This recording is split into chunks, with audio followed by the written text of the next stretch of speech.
नमस्कार। आज हम कक्षा 9 के विषय हिंदी में पहला पाठ हम पढ़ रहे थे, दो बैलों की कथा। तो इस कहानी का दूसरा भाग आज हम प्रारंभ करेंगे। पहला भाग हमने पहले पढ़ चुके थे। दूसरा इसका भाग जो है, यहाँ से हम पढ़ना शुरू करते हैं। दूसरे दिन झूरी का साला फिर आया और बैलों को ले चला। अब की उसने दोनों को गाड़ी में जोता। जैसे ही झूरी का साला पहले बैलों को लेके गया था, हीरा और मोती को, तो वो वापस आ गए थे। तो अब पुनः दूसरे दिन झूरी का साला आया है और इन बैलों को लेने के लिए। तो अब की बार उसने क्या किया कि दोनों को गाड़ी में जोत दिया। 2-4 बार मोती ने गाड़ी को सड़क की खाई में गिराना चाहा। हीरा और मोती दोनों में, मोती जो था वो उदंड प्रवृत्ति का था थोड़ा, और हीरा जो था वो सहनशील था। तो मोती ने गाड़ी को गिराना चाहा, पर हीरा ने उसको संभाल लिया। वह ज़्यादा सहनशील था। संध्या समय, शाम के समय घर पहुंचकर जब झूरी का साला घर पहुंचा, तो उसने दोनों को मोटी रस्सियों से बांधा और कल की शरारत का मज़ा चखाया। फिर वही सूखा भूसा डाल दिया, सूखा चारा उनके खाने के लिए डाल दिया। अपने दोनों बैलों को खली चूनी सब कुछ दी। उसके पास भी 2 बैल थे, उनको तो खली भी दी, चूनी भी दी, सब कुछ, यानी कि अच्छा खाना दिया, अच्छा चारा दिया। लेकिन हीरा और मोती के लिए उन्होंने वही सूखा चारा उनके आगे डाल दिया। दोनों बैलों को ऐसा अपमान कभी नहीं हुआ था। इन दोनों बैलों का झूरी के घर पर रहते हुए, यानी कि जीवन में कभी भी इस तरह का अपमान नहीं हुआ था। झूरी ने फूल की छड़ी से भी नहीं छूता था, यानी कि झूरी जो था उनको बहुत ही प्रेम से पालता था। उनको कभी फूल की छड़ी से नहीं, कभी उनको मारा भी नहीं। बहुत अच्छा अच्छा खाने के लिए देता था। लेकिन झूरी के साला ने सबसे पहले आकर के इनकी पिटाई की। ऊपर देखो, यहाँ लिखा हुआ था कि उसने कल की शरारत के बारे में उसने मज़ा चखाया। मज़ा चखाने का मतलब उसकी मारपीट की होगी। तो वो इस तरह का अपमान, उसके ऊपर भी उसने सूखा चारा मिला। तो ऐसा अपमान कभी हीरा और मोती के साथ में जीवन में नहीं हुआ था। तो उसकी टिटकार पर दोनों उड़ने लगते। उसकी यानी झूरी की टिटकार। टिटकार का मतलब पशुओं को उत्साहित करने या पशुओं को चलाने के लिए जो मालिक टिक टिक की जो आवाज़ करता है मुंह से, उसको टिटकार कहते हैं। कि मात्र टिटकार से ही, झूरी की टिटकार से ही दोनों उड़ने लगते थे, यानी खूब काम करते थे। यहाँ मार पड़ी और यहाँ आकर के क्या हुआ, उसके उल्टा हुआ और यहाँ पर मार खानी पड़ी। आहत सम्मान की व्यथा तो थी ही, उस पर मिला सूखा भूसा। आहत सम्मान, सम्मान यानी अपना आत्मसम्मान। आहत का मतलब चोट खाया हुआ, घायल जिसको बोलते हैं आहत का मतलब। तो यहाँ पर चोट खाया हुआ सम्मान, यानी उनका जो आत्मसम्मान था, जो मान सम्मान था, उसको चोट लगी थी। उसकी व्यथा, उसकी पीड़ा तो उनको थी ही, पर उसके ऊपर भी उसने खाने के लिए क्या मिला, सूखा भूसा मिला। नांद की तरफ आंखें तक न उठाई। नांद का मतलब पहले बताया था मैंने पहले वीडियो में। नांद का मतलब चारा डालने का जो स्थान है, चारा डालने का जो पात्र है, या चारा डालने के लिए जो चरनी बनाई गई है, उसको नांद कहा जाता है। तो यानी कि उस नांद की तरफ उसने आंख तक न उठाई। आंख तक न उठाना का मतलब बिल्कुल ही नहीं देखना, मुहावरा है आंख न उठाना, आंख तक न उठाना। तो यानी कि उनने उस नांद की तरफ, यानी चारे की तरफ बिल्कुल ही नहीं देखा। दूसरे दिन गया ने बैलों को हल में जोता, और अगले दिन चारा वगैरह कुछ खाया नहीं था, ऐसे ही थे। तो दूसरा दिन जब हुआ तो उनने गया कौन है, झूरी का साला, तो उसने बैलों को हल में जोत दिया।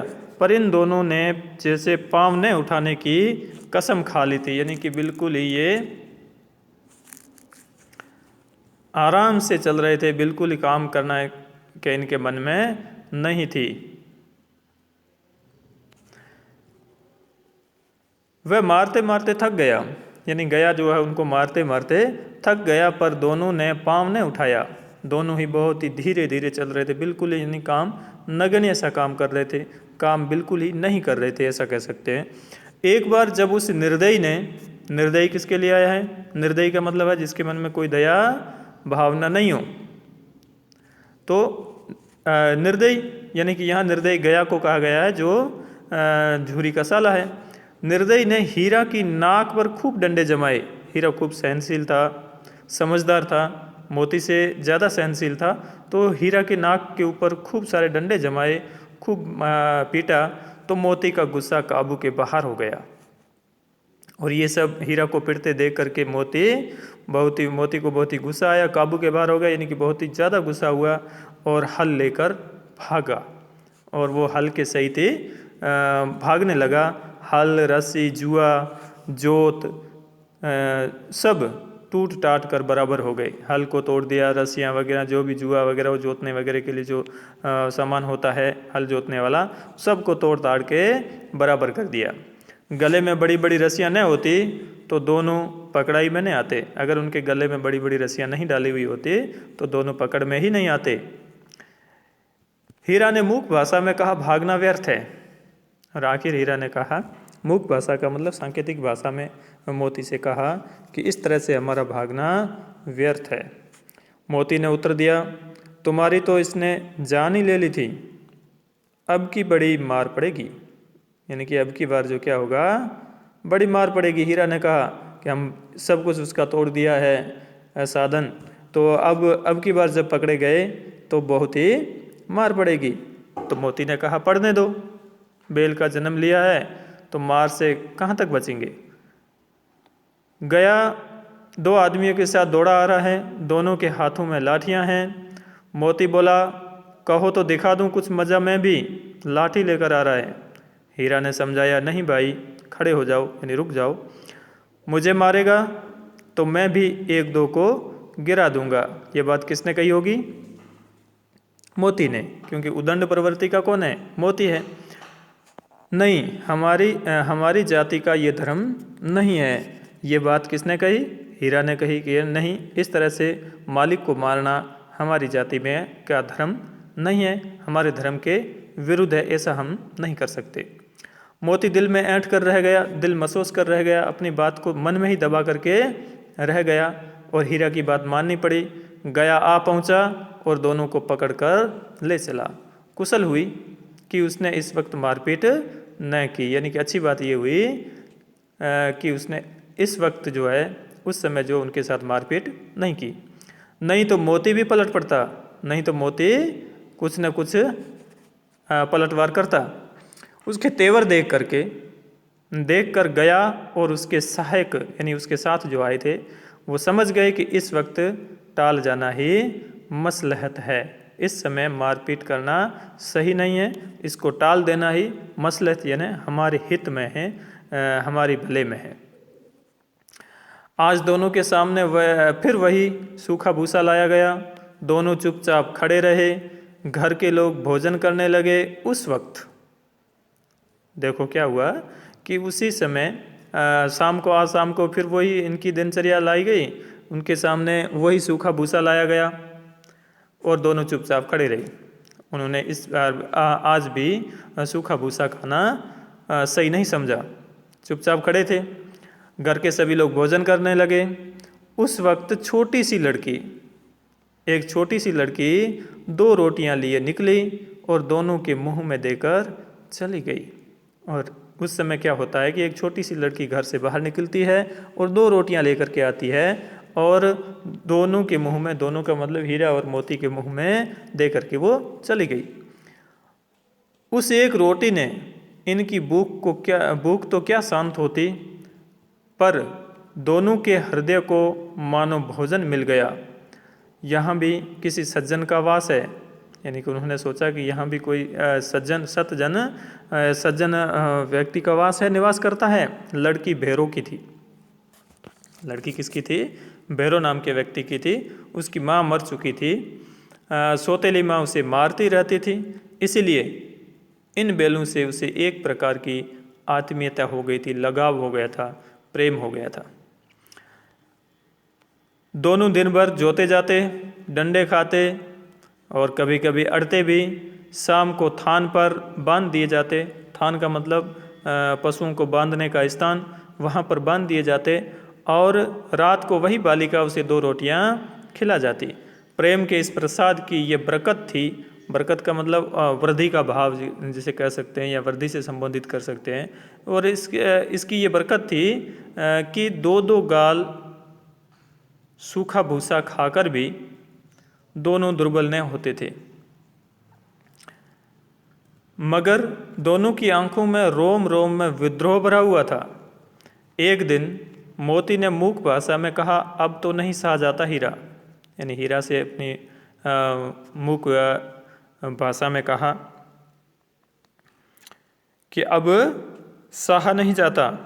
मौन भाषा में कहा कि अब ये सारा व्यवहार मेरे से सहा नहीं जाता हीरा, क्या करना चाहते हो? हीरा ने कहा, तो चाहते क्या हो? एक आध को सींगों पर उठाकर फेंक दूंगा। मोती ने क्या कहा? एक आध को, यानी कि एक को, तो किसी एक को तो मैं सींगों पर उठा करके फेंक दूंगा, ऐसी इच्छा हो रही है मेरी। लेकिन जानते हो, वे प्यारी लड़की जो हमें रोटियां खिलाती है उसी की लड़की है जो इस घर का मालिक है। ये बेचारी अनाथ न हो जाएगी तो मालकिन को न फेंक दूं? वही तो उस लड़की को मारती है। तो मोती ने कहा, अगर मालिक को नहीं फेंक करके मालकिन को ही फेंक दूं, उस लड़की को भी वो मारती है। लेकिन औरत जात पर सींग चलाना मना है, ये भूले जाते हो? ये बात हीरा ने कही कि औरत जात पे सींग चलाना मना ही है, हमारे धर्म के विरुद्ध है, इस चीज़ को क्यों भूल रहे हो? तुम तो किसी तरह निकलने ही नहीं देते, बताओ तोड़ाकर भाग चलें? तो चलो हम ये रस्सियाँ तोड़ा करके भाग चलते हैं। हाँ, ये मैं स्वीकार करता हूँ। हीरा ने कहा, हाँ ऐसा कर सकते हैं, लेकिन इतनी मोटी रस्सी टूटेगी कैसे? इसका एक उपाय है, पहले रस्सी को थोड़ा सा चबा लो, फिर एक झटके में जाती है। थोड़ा सा रस्सी को चबा लेंगे, फिर एक जोर से झटका देंगे और रस्सी टूट जाएगी। ऐसा मोती ने उपाय बताया। रात को जब बालिका रोटियां खिलाकर चली गई, दोनों रस्सियां चबाने लगे, पर मोटी रस्सी मुंह में न आती थी। बेचारे बार बार जोर लगाकर रह जाते थे। सहसा यानी अचानक घर का द्वार खुला और वही लड़की निकली। दोनों सिर झुकाकर उसका हाथ चाटने लगे। दोनों की पूंछें खड़ी हो गई। उसने उनके माथे सहलाए और बोली, खोले देती हूँ, यानी आपको खोल देती हूँ, स्वतंत्र कर देती हूँ, चुपके से भाग जाओ, नहीं तो यहाँ लोग मार डालेंगे। आज घर में सलाह हो रही है कि इनकी नाकों में नाथ डाल दी जाए। उसने गराम खोल दिया। गराम यानी गले के अंदर जो रस्सी बंधी हुई थी उसको खोल दिया, पर दोनों चुपचाप खड़े रहे, लेकिन दोनों वहाँ से हिले नहीं। मोती ने अपनी भाषा में पूछा, अब चलते क्यों नहीं? हीरा से कहा कि आप क्यों नहीं चल रहे? हीरा ने कहा, चलें तो, लेकिन कल इस अनाथ पर, यानी कि इस अनाथ बालिका पर आफत आएगी, मुसीबत आएगी, सब इसी पर संदेह करेंगे। सहसा बालिका चिल्लाई, दोनों फूफा वाले बैल भागे जा रहे हैं, ओ दादा दादा, दोनों बैल भागे जा रहे हैं, जल्दी दौड़ो। इस तरह से वो बालिका चिल्लाई तो गया हड़बड़ा कर भीतर से निकला और बैलों को पकड़ने चला। और ये सब देख करके वो दोनों वहाँ से भागे। गया ने पीछा किया, और भी तेज हुए। गया ने शोर मचाया, फिर गांव के कुछ आदमियों को भी साथ लेने के लिए लौटा। दोनों मित्रों को भागने का मौका मिल गया, सीधे दौड़ते चले गए। यहाँ तक कि मार्ग का ज्ञान न रहा। जिस परिचित मार्ग से आए थे उसका यहाँ पता न था, यानी कि वो मार्ग भूल चुके थे। नए नए गांव मिलने लगे। तब दोनों एक खेत के किनारे खड़े होकर सोचने लगे, अब क्या करना चाहिए। हीरा ने कहा, मालूम होता है राह भूल गए हैं। राह यानी रास्ता या मार्ग हम भूल चुके हैं। तुम भी बेतहासा भागे, तुम भी जो है बिना होशो आवास के भागे, वहीं उसे मार गिराना था। यानी मोती ने कहा कि तुम भी इस तरह से भागे, हम तो उसको वहीं मार देना था और फिर आराम से आते। उसे मार गिराते तो दुनिया क्या कहती? हीरा ने कहा कि अगर हम उस मालिक को मार गिराते, गया को मारते, तो दुनिया क्या कहती? वह अपना धर्म छोड़ दे, लेकिन हम अपना धर्म नहीं छोड़ेंगे। क्यों छोड़ें? यानी कि इंसान अपना धर्म छोड़ दे, लेकिन हीरा और मोती कह रहे हैं कि हम अपना धर्म क्यों छोड़ें। दोनों भूख से व्याकुल हो रहे थे। खेत में मटर खड़ी थी, यानी कि एक मटर का खेत था वहाँ वो चरने लगे। रह रहकर आहट ले लेते थे, यानी इधर उधर देख लेते थे कोई आता तो नहीं है। जब पेट भर गया, दोनों ने आज़ादी का अनुभव किया तो मस्त होकर उछलने कूदने लगे। पहले दोनों ने डकार ली, फिर सींग मिलाए और एक दूसरे को ठेलने लगे। मोती ने हीरा को कई कदम पीछे हटा दिया, यहाँ तक कि वह खाई में गिर गया। तब उसे भी क्रोध आया, संभल कर उठा और फिर मोती से मिल गया। मोती ने देखा खेल में झगड़ा हुआ चाहता है तो वो किनारे हट गया। तो ये इस कहानी का दूसरा भाग था। यानी कि अब बैल जो है वहाँ से भाग चुके हैं और बीच में ही रास्ता कहीं भूल चुके हैं और वहाँ पर उन्होंने एक मटर के खेत में मटर भी खूब खाई है और वहाँ पर अब वहीं पर खड़े हैं। अब यहाँ से दूसरा भाग जो है वो पूरा होता है, तीसरा भाग प्रारंभ होता है। अरे यह क्या, कोई सांड डोंकता चला आ रहा है। हाँ, सांड ही है। वह सामने आ पहुँचा। दोनों मित्र बगलें झांक रहे थे, यानी कि सांड जो था बहुत ही मजबूत था, हट्टा कट्टा था। तो उसको देख करके दोनों भाई जो है, दोनों मित्र जो है वो हीरा और मोती एक दूसरे को देखने लगे कि अब क्या होगा। सांड पूरा हाथी है, यानी बहुत ही मजबूत था। उससे भिड़ना, लड़ना, जान से हाथ धोना है, यानी कि अपनी जान गंवाना है, मरना है। लेकिन न भिड़ने पर भी जान बचती नहीं नजर आती। अगर नहीं भी भिड़ेंगे, नहीं भी उससे लड़ेंगे, उसका मुकाबला नहीं भी करेंगे तो भी वो हमें जान से तो मार ही देगा। और इन्हीं की तरफ आ भी रहा है। कितनी भयंकर सूरत है, यानी कि कितना बदसूरत है, डरावना चेहरा है। मोती ने मूक भाषा में कहा, बुरे फंसे, जान बचेगी तो कोई उपाय सोचो। जान बचेगी कि नहीं बचेगी, इसका कोई उपाय सोचो। हीरा ने चिंतित स्वर में कहा, अपने घमंड में भूला हुआ है, आरजू विनती न सुनेगा। हीरा ने क्या कहा कि वो अपने घमंड में, अपनी ताकत में इतना भूला हुआ है, इतना घमंड है उसको अपनी ताकत पर कि वो आरजू यानी प्रार्थना, विनती हम करेंगे तो वो बात नहीं सुनेगा। भाग क्यों न चले, भागना कायरता है, तो फिर यहीं मरो, बंदा तो 9-2-11 होता है। तो उसने मोती ने सलाह दी कि भाग क्यों न चले। तो हीरा ने कहा, भागना कायरता है, हम इस तरह से भाग नहीं सकते, तो फिर यहीं मरो। तो मोती ने कहा, तो फिर आप यहीं मरो, बंदा यानी मैं तो 9-2-11, 9-2-11 आना मुहावरा है, यानी कि भाग जाना, यानी कि मैं तो क्या करता हूँ, भाग जाता हूँ, बंदा तो 9-2-11 होता है। और जो दौड़ाई, तो फिर कोई उपाय सोचो जल्द, यानी कि और पीछे वो दौड़ लगे तो फिर कोई उपाय सोचो जल्दी। उपाय यही है कि उस पर दोनों जने एक साथ चोट करेंगे। मैं आगे से रगेदता हूँ, तुम पीछे से रगेदो, यानी कि मैं आगे से सींग मारूंगा तो तुम पीछे से सींग लेना। दोहरी मार पड़ेगी, दोनों तरफ से मार पड़ेगी तो वो भाग खड़ा होगा।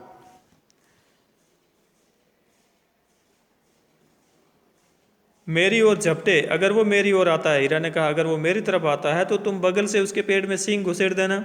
जान जोखिम है, पर दूसरा कोई उपाय भी हमारे पास नहीं है।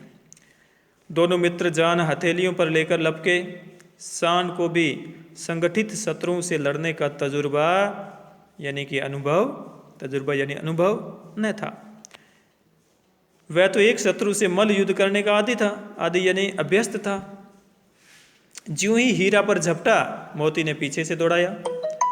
सांड उसकी तरफ मुड़ा तो हीरा ने रगेदा।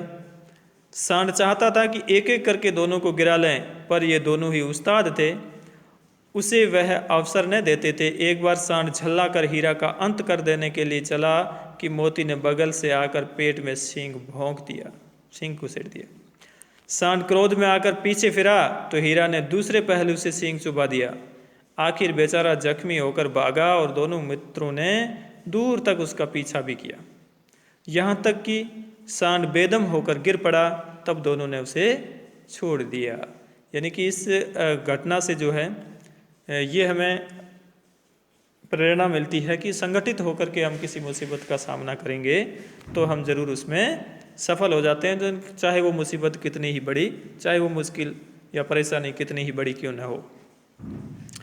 आगे पढ़ते हैं। दोनों मित्र विजय के नशे में यानी जीत के नशे में झूमते चले जाते थे, झूम ही रहे थे कि मोती ने अपनी सांकेतिक भाषा में कहा, मेरा जी तो चाहता है कि बच्चा को मार ही डालूं, यानी कि सांड को क्या करूं, मार ही डालूं। हीरा ने तिरस्कार किया, गिरे हुए बेरी पर, बेरी यानी दुश्मन, गिरे हुए दुश्मन पर बेरी पर सींग ने चलाना चाहिए। ये सब ढोंग है, बेरी को ऐसा मारना चाहिए कि फिर न उठे, फिर वापस कभी उठ ही नहीं सके, इस तरह का बेरी को मारना चाहिए। ये विचार किसका है, मोती का। अब घर कैसे पहुंचेंगे वह सोचो, पहले कुछ खा लें तो सोचें। सामने वही मटर का खेत था ही, मोती उसमें घुस गया। हीरा मना करता रहा पर उसने एक न सुनी। अभी 2 ही 4 ग्रास यानी 2-4 ग्रास यानी कोरी खाए थे कि 2 आदमी लाठियां लिए दौड़ पड़े और दोनों मित्रों को घेर लिया। हीरा तो मेड़ पर था, निकल गया। मोती सिंचे हुए खेत में था, यानी कि सिंचाई की हुई थी खेत में, पानी पिलाया हुआ था उस खेत में, तो उसके खुर जो है वो कीचड़ में धंसने लगे, न भाग सका और भाग नहीं सका और पकड़ लिया गया। हीरा ने देखा संगी यानी साथी या मित्र संकट में है तो लौट पड़ा, तो वो वापिस आ गया, भाग के नहीं गया। हीरा स्वतंत्र था, अगर वो भागना चाहता तो भाग सकता था, लेकिन उसने देखा कि मेरा मित्र जो है वो संगी जो है वो संकट में है, दुख में है, तो मुझे भागना नहीं चाहिए, तो वो वापिस आ गया और लौट आया। और फंसते तो दोनों फंसेंगे, रखवालों ने उसे भी पकड़ लिया, यानी हीरा को भी पकड़ लिया। प्रातःकाल दोनों मित्र कांजी हाउस में बंद कर दिए गए। प्रातःकाल का मतलब प्रत्युष समय, सुबह का समय, उस समय जो है दोनों कांजी हाउस का मतलब जहाँ पर आवारा पशु रखे जाते हैं, ऐसा हाउस या ऐसा बाड़ा जहाँ पर आवारा जो पशु होते हैं उनको रख दिया जाता है, फिर नीलाम करके वहाँ से बेच दिया जाता है, नीलाम किया जाता है। इस तरह का जो बाड़ा बना होता है पशुओं के लिए, उसको कांजी हाउस कहते हैं। तो इस तरह के बाड़े में, कांजी हाउस में उन दोनों को ले जाया गया। तो ये अपने अब यहाँ तक ही पढ़ेंगे। दूसरा और तीसरा कहानी का भाग जो हमने पढ़ लिया है, इससे संबंधित जो प्रश्नोत्तर है वो आप करोगे। मैं कुछ प्रश्न आपको बता देता हूँ।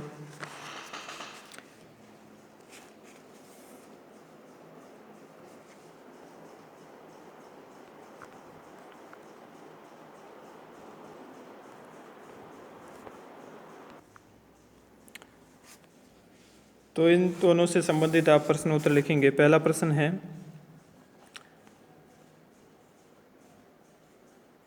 हल में जोते जाने पर बैलों ने क्या व्यवहार किया। प्रश्न नंबर 2, दोनों बैलों का अपमान किसके द्वारा और किस प्रकार हुआ। प्रश्न नंबर 3, झूरी बैलों से किस प्रकार काम लेता था। प्रश्न नंबर 4, हीरा और मोती ने सांड का मुकाबला किस प्रकार किया। प्रश्न नंबर 5,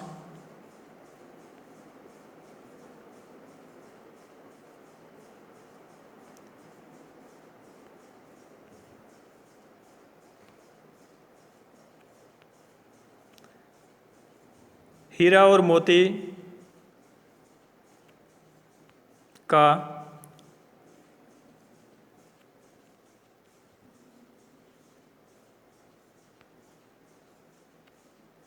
दोबारा लिखोगे। प्रश्न नंबर 5, उस लड़की के प्रति हीरा और मोती का आत्मीयता भाव क्यों उमड़ पड़ा। उस लड़की के प्रति हीरा और मोती का आत्मीयता भरा भाव क्यों उमड़ पड़ा।